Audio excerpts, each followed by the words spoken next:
ನಮಸ್ಕಾರ ವೀಕ್ಷಕರೇ, ಎನ್ಕೆ ನ್ಯೂಸ್ಗೆ ತಮಗೆಲ್ಲ ಸ್ವಾಗತ. ಜಿಲ್ಲಾ ಮಟ್ಟದ ಗ್ರಾಮ ಸಹಾಯಕರ ಸಂಘದ ಸಭೆ ಬೆಳಗಾವಿ ನಗರದ ಸರ್ಕಾರಿ ನೌಕರರ ಭವನದಲ್ಲಿ ಭಾನುವಾರ ಬೆಳಗಾವಿ ಜಿಲ್ಲಾ ಮಟ್ಟದ ಗ್ರಾಮ ಸಹಾಯಕರ ಸಭೆ ಜರುಗಿತು.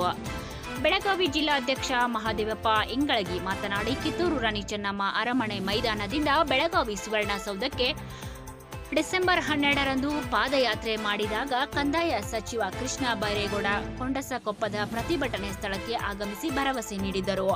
ಬಜೆಟ್ನಲ್ಲಿ ಘೋಷಣೆ ಮಾಡದ ಹಿನ್ನೆಲೆಯಲ್ಲಿ ಫೆಬ್ರವರಿ 28ರಂದು ಬೆಂಗಳೂರು ಫ್ರೀಡಂ ಪಾರ್ಕ್ನಲ್ಲಿ ಮತ್ತೆ ಪ್ರತಿಭಟನೆ ಮಾಡಿದಾಗ ಸ್ಥಳಕ್ಕೆ ಆಗಮಿಸಿ ಕಂದಾಯ ಇಲಾಖೆ ಕಾರ್ಯದರ್ಶಿ ಕಲಾವತಿ ಅವರು 2,000 ಗೌರವಧನ ಹೆಚ್ಚಳವಾದ ಆದೇಶ ಪ್ರತಿ ನೀಡಿದರು. ಆದರೆ ನಾವು ಹೋರಾಟ ಮುಂದುವರೆಸಿದಾಗ ಮತ್ತೆ ಸಚಿವರು ಸೇವಾ ಭದ್ರತೆ ಜತೆಗೆ ಕನಿಷ್ಠ ವೇತನ ಬೇಡಿಕೆಯನ್ನ ಸರ್ಕಾರ ಸದ್ಯದಲ್ಲಿ ಈಡೇರಿಸುವುದಾಗಿ ಸಚಿವರು ತಿಳಿಸಿರುವುದನ್ನು ವಿವರಿಸಿದರು. ರಾಜ್ಯ ಗ್ರಾಮ ಸಹಾಯಕರ ಸಂಘದ ಕಾನೂನು ಹೋರಾಟ ಸಮಿತಿ ರಾಜ್ಯಾಧ್ಯಕ್ಷ ಮಡಿವಾಳಪ್ಪ ವಣ್ಣೂರ್ ಪ್ರಾಸ್ತಾವಿಕವಾಗಿ ಮಾತನಾಡಿ, ಸರ್ಕಾರ ಖಂಡಿತವಾಗಿಯೂ ಬೇಡಿಕೆಗೆ ಸ್ಪಂದನೆ ಮಾಡಲಿದೆ ಎಂದರು.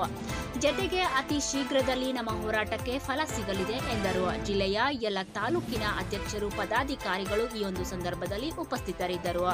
ವರದಿ ಎನ್ಕೆ ನ್ಯೂಸ್ ಬೆಳಗಾವಿ.